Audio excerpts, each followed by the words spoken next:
Fury of Aerial Bombardment by Richard Eberhard. You would think the fury of aerial bombardment would rouse God to relent. The infinite spaces are still silent. He looks on shock-cried faces. History, even, does not know what is meant. You would feel that after so many centuries, God would give man to repent. Yet he can kill, as Cain could, but with multitudinous will, no farther advanced than his ancient furies. Was man made stupid to see his own stupidity?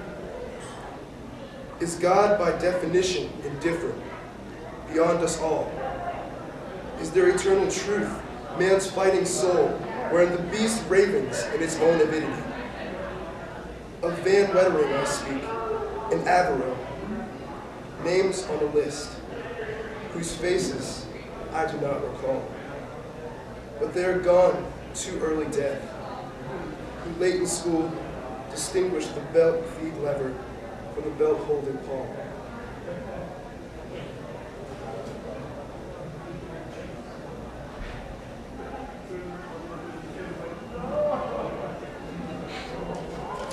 Shock and awe by Enix. Is it shock and awe we want? To terrify those who have done us no wrong? Almost half of Iraq's population are aged 14 and under. Is it really our goal to horrify and terrorize them? Is it shock and awe we want? To fill our hearts with hate and lust for blood? Do we want military songs full of bravado, jingoism, and pride in killing? Do we want to hear military men talk of hammering the enemy to screams of delight? Is that what we want? Raw hatred and desire to kill and kill again? Is that what you want in your heart? If it is, are you any better than that?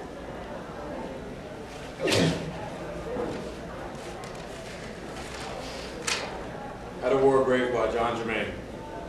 No grave is rich, the dust that herein lies beneath this white cross mixing with sand was Violator once with skill of eye and hand and speed of brain. These will not re-arise, these riches, nor will they be replaced. They are lost and nothing now, and here is left only a worthless corpse of sense breath, symbol of death and sacrifice and waste. The Death of the Ball Turret by Randall. From my mother's sleep, I fell into the stake, and I hunched in its belly till my wet fur froze. 6 miles from Earth, loosed from the dream of life. I woke to black flak and the nightmare fighters. When I died, they washed me out of the turf and the hoods. Remembering that island by Thomas McGrath. In a dream as real as war, I see the vast Pacific suddenly awash. Once more with bodies, landings on all beaches. Bodies of dead and living gone back to the appointed places. A 10-year-old resurrection. And myself once more in the scourging wind, waiting, while the rich oratory and the line of famous corrupt senators mine our lives for another war. War is kind by Stephen Crane. Do not weep, maiden, for war is kind, because your lover threw wild hands toward the sky, and the affrighted steed ran alone. Do not weep, war is kind. Hoarse, booming drums of the regiment, little souls who thirst for fight. These men were born to drill and die.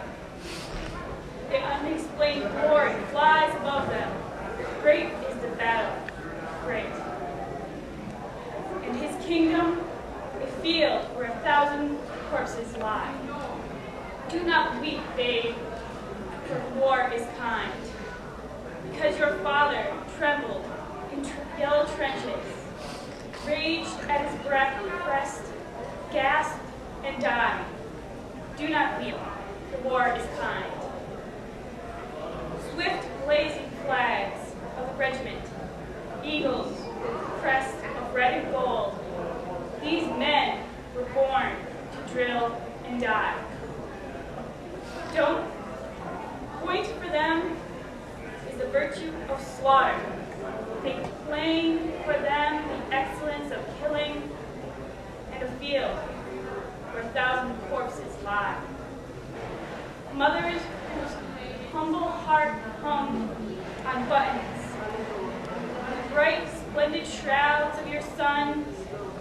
Do not weep, for war is kind.